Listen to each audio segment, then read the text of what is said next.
कोई ये ना समझे हम डर जाएंगे, इंसाफ लिए बिन नहीं घर जाएंगे।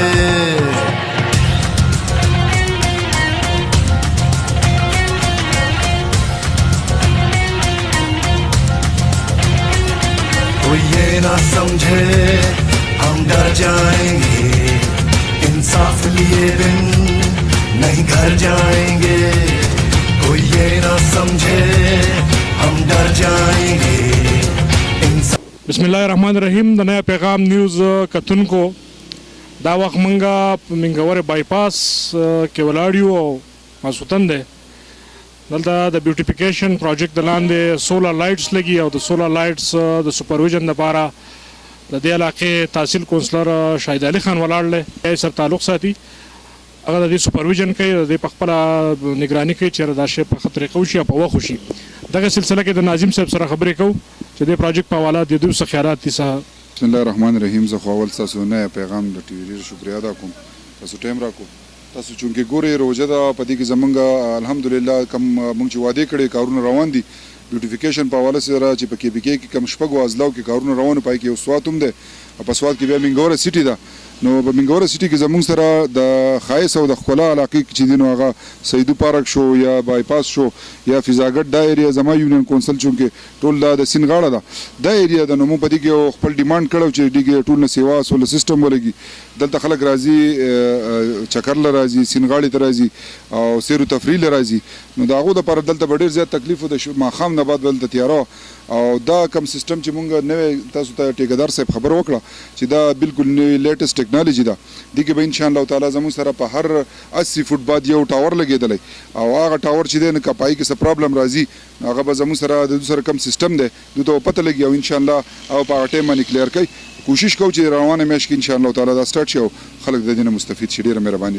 کتونکو ناظم صاحب خبرې تاسو اورېدې. دا ټایم کې موږ سره د دې پروجیکټ چې کوم کنټراکټر دی د هغې نماینده مو ولاړلی شهاب، د دوی سره به د پروجیکټ په حواله خبرې کوو، د دې پروجیکټ د کوالټي په حواله به خبرې کوو، د دې په ټایم لاین به خبرې کوو چې کله پورې به دا کمپلیټ شي. دا بیوټیفیکیشن سکیم دی دا سولر روډ لایټس والا او دا ډېر زبردست سکیم دی او موږ کوشش دا دی چې دا هو به دې نه دا خلک ډېر مستفید دي او ډېر زبردست پروجیکټ دی او ډېر ښه فنکشن دي، ډېر ښه پروګرامز دي. دا سولر والا دی خو ایډوانس ټیکنالوژي ده. دې کې به بالکل موږ ته تاسو ته لیتیم بیټري به پرووایډ کیږي او دا یې بیټري چې کوم ده هغې قیمت چې صرف دی نو هغه تقریبا 80,000 روپۍ دی او ډېر زبردست فنکشنز دي دې کې او دې سره سره دې کې الکټریکل سیسټم هم دی که ان کیس موږ سره چېرته وریځ شي یا بیټرۍ کې څه مسله راشي نو دی به الکټریکل نه هم چارج کوي. داسې څه مسله به هم نه راځي چې یاره دا به مطلب یا رڼا به نه کوي یا به د وریځ نه دې ته څه مسله جوړېږي. نو دا 3-in-1 فنکشنز دي آسماني بجلۍ سره.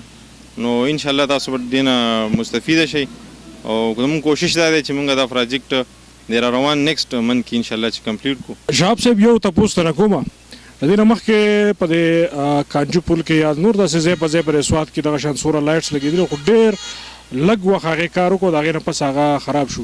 نو هغه لایټس کې او په دې لایټس کې څه فرق دی؟ کتونکو دا یو زموږ د خلکو یو خدشه ده چې یاره دا به هم دومره پیسې ولګېدې ځکه دا ډېر ایکسپنسیو سیسټم دی او دا به هم هغه شان به نه وي.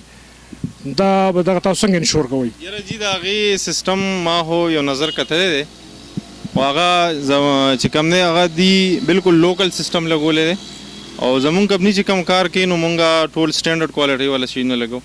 مونږ بالکل بار ملک نه امپورټ کوو د بیټري لایټس سولر پینل او فول چې کوم دی مونږ سره پاکستان کې جوړېږي خو سټینډرډ کوالټي والا دی. نو زه خو امید دا لرم چې انشاءالله د دې نه به خلک هغه سیسټم به دا نه وي چې کوم هغه مخکې شوی دی او خو ټول لوکل کارونه دي نو لوکل خو بیا داسې چې هغه دونه کار نه شي کولی لکه څنګه چې مونږ د دې مطلب 2 year وارنټي ورکو. په 2 year کې دا دې کې مسله انشاءالله نه راځي که فرض خراب نه دا به کمپنۍ باندې نو دا هغه شیز نه دی، دا ټول سټینډرډ کوالټي ده، امپورټ مال دی، امپورټ شیز به دې کې لګي، داسې لوکل دی کې څه دغه نشته او انشاءالله دا به ډېر فایده مند وي.